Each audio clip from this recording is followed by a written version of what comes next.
Hey guys! Ayun na po yung itsura ko. Actually, kabababa ko lang, no? Dumating na pinadeliver ko na mga french fries. So, kung natandaan nyo guys, last time, nagluto ako ng french fries, diba? Na twister fries, na pang McDo yung kanyang lasa at saka itsura. So, yung barbecue na ganun, na fries. Air fried. There.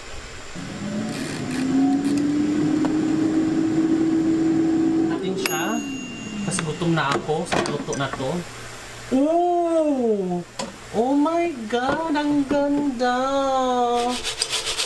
Para siyang totoo. Totoo. Bakit peke ba to?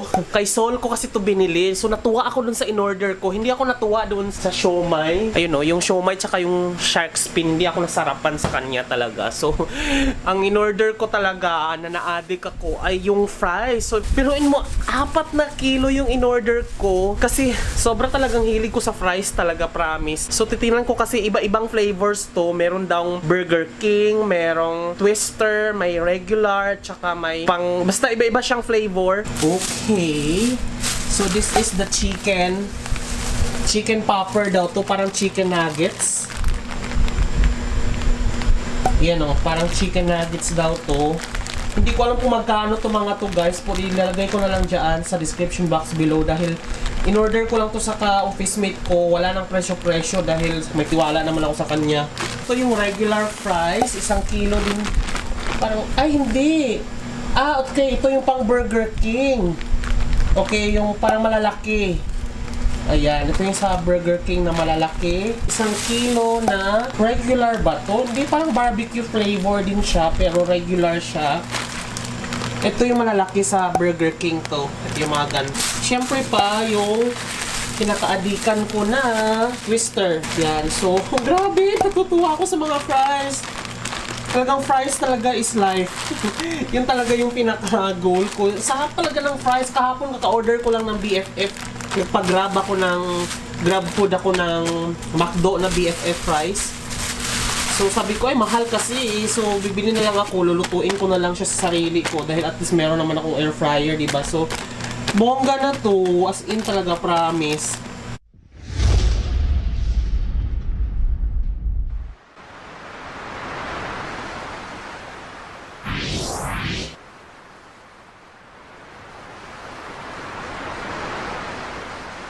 Welcome back guys, it's Jonathan Orbuda and you're watching I Love Tanchong TV, a channel that highlights and celebrates the beauty of life. Now if you are new to this channel, consider subscribing. Click the subscribe button at yung bell notification na katabi naman nito para ma-notified kayo moving forward sa mga upcoming uploads ko. And if you're using our social media like Twitter, Facebook, and Instagram, please follow me, it's at I Love Tanchong. And visit my blog, it's www.ilovetanchong.com for articles at mga videos na nilagay ko doon na mga hindi nakarating sa channel na to. Kaya check that out. Now, in this video guys, alam naman po natin previously na gumawa ako ng my home office tour. Ito, yan. So, talagang nabago lahat ang design kasi nga, alam niyo naman, sobrang liit ng aking tirahan. So, kailangan talaga pag meron kang ipasok na isa, lahat maaaptuhan yung mga arrangement. Nahihirapan ako kung saan ko ilalagay ang aking lutuan dahil alam niyo naman na ito, bala ko to na iparenovate at gagawin kong mini kitchen. Like ipapa-built-in ko talaga. So I already have a contractor at yung plano at yung budget, financial na lang talaga ang kulang. So talagang wala pa akong pera kasi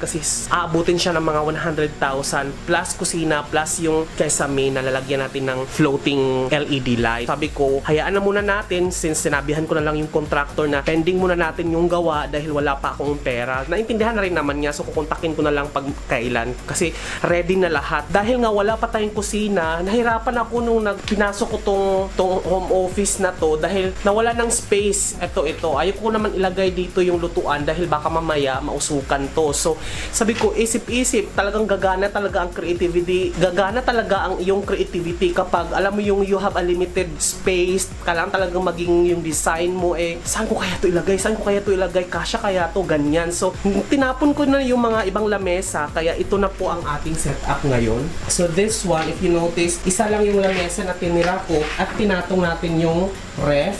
Matibay naman siya, ayan o. So there, hindi naman siya gumagalaw-galaw. And then, yan, tapos nandiyan yung mga Himalayan lamp ko.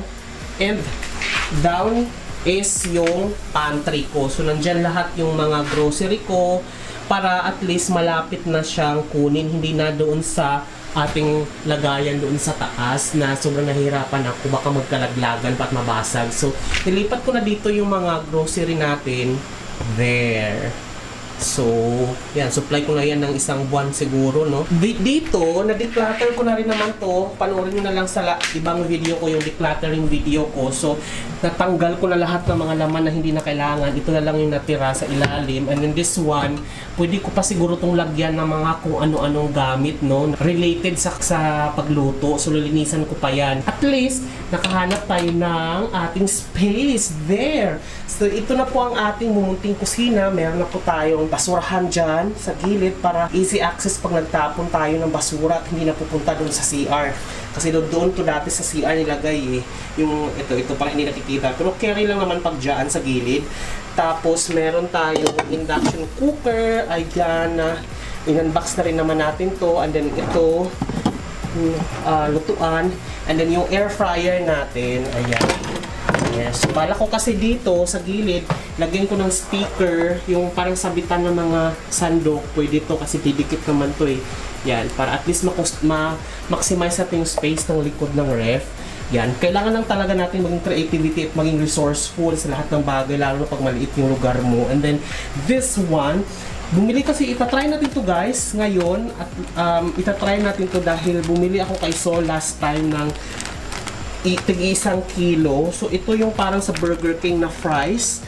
So, there yung may balat pa at malalaki. So, itatry natin to, masarap to.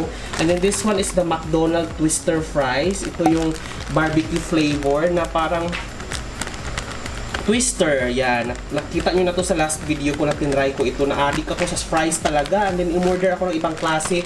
Yung ordinary naman, pero ordinary yung hiwa, pero hindi ko alam kung anong flavor nito. Pag doon kasi natin siya binili, pagluto na agad doon sa mga fast food na yun, mahal.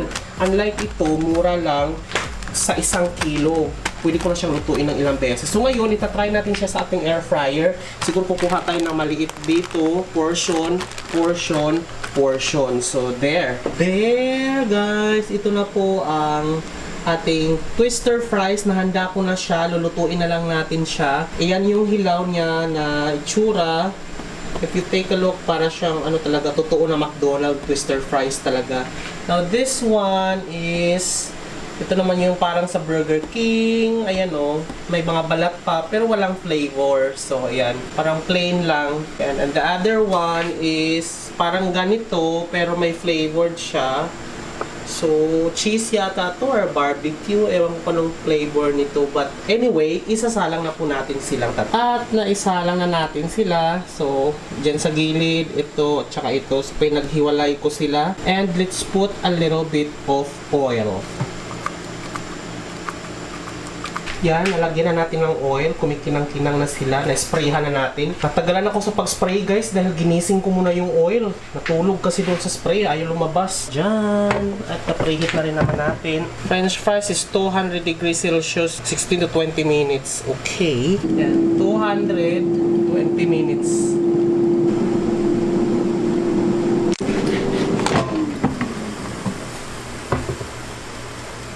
Okay, there you go. Pwede na siya nating ilagay sa plato. There you go guys. Tapos na po. Naluto na po natin siya. Meron tayong pang Burger King, McDo Twister, tsaka yung ganito sa KFC. Ito yung ganito sa KFC. I remember, may nahalong Burger King sa KFC. Lipat kita dito. Yan, there. Titikman natin kung parehas pa siya ng KFC, ng McDo Twister Fries, at ng Burger King. So, success!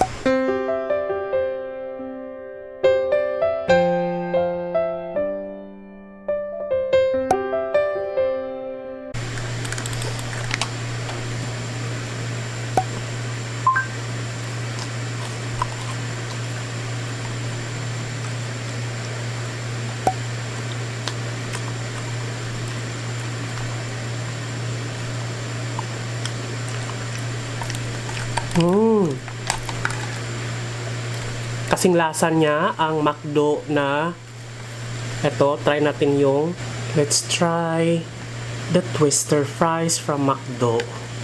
Kung kasing lasa ba talaga siya ng McDo, no? There.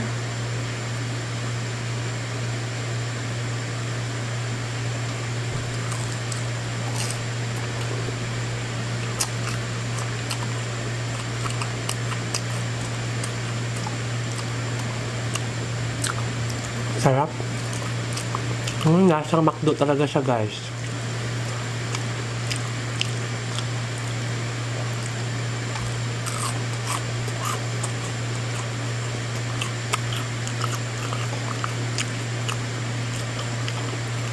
Let's try yung sa KFC. Yung malalaki at may balat. Ayan, try natin yung may balat. This one.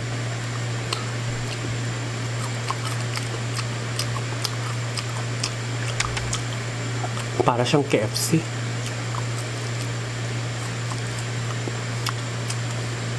Magkaiba pa talaga ng flavor yung dalawa. Let's try this. Burger King.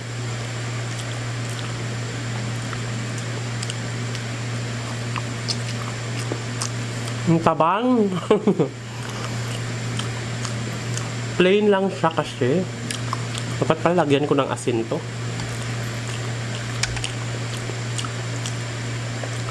Unahin ko muna tong mga kulay dilaw kaysa dito sa mga kulay puti.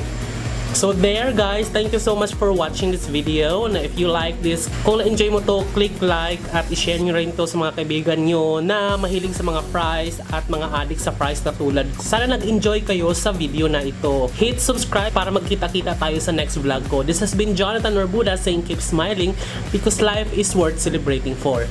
Bye!